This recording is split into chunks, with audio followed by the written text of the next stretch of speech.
ጀነራሉ እንገንጠል የሚል ሀሳብን ሲያነሱ ተደምጠዋል። ከኢትዮጵያ ተገንጥለን ከኤርትራ መዋሃድ እንፈልጋለን። ሜጀር ጀነራል ክንፈ ዳኘው ለዓመታት በአዲስ አበባ ታስረው የነበሩት የቀድሞ የሜቴክ ኃላፊ ጀነራል ክንፈ ዳኘው ጀነራል ብርሃ ከተሰኘ የበይነ መረብ ሚዲያ ጋር ባደረጉት ቃለ መጠይቅ አነጋጋሪን አስተያየት ይዘው በጠለነ ከኤርትራ መዋሃድ እንፈልጋለን ሲሉም ተደምጠዋል። በአሁኑ ወቅት ወደ ቅድመ ጦርነት ሁኔታ እየተመለሰች ያለችው ትግራይ የኢትዮጵያ መንግስት ቁጥጥር ስር መግባት የለባትም። በትግራይና በኢትዮጵያ መካከል ያለውን ብቸኛ የግንኙነት የፕሪቶሪያ ስምምነት ነው። ከዚያ ውጪ ምንም አይነት ማሰሪያም የለንም።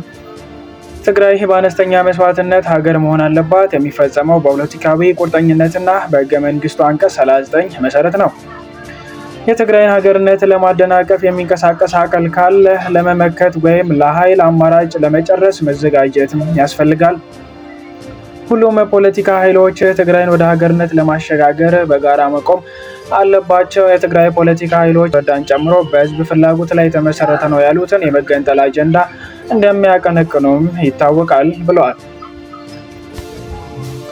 ስለ አሁናዊ የኢትዮጵያ መንግስት የትግራይና ኤርትራ ውጥረት የተጠየቁት ጀነራሉ ግጭት ከተቀሰቀሰ የውክልና ጦርነት እንደሚሆን ተናግረዋል።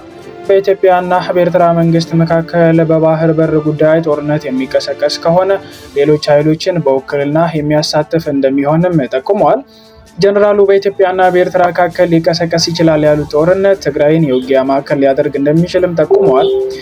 ትግራይ የኤርትራና ኢትዮጵያ የውክልና ጦር ሜዳ እንድትሆን ከወዲሁ ስልታዊ ዝግጅት ማድረግ እንደሚገባም ጀነራሉም መክረዋል።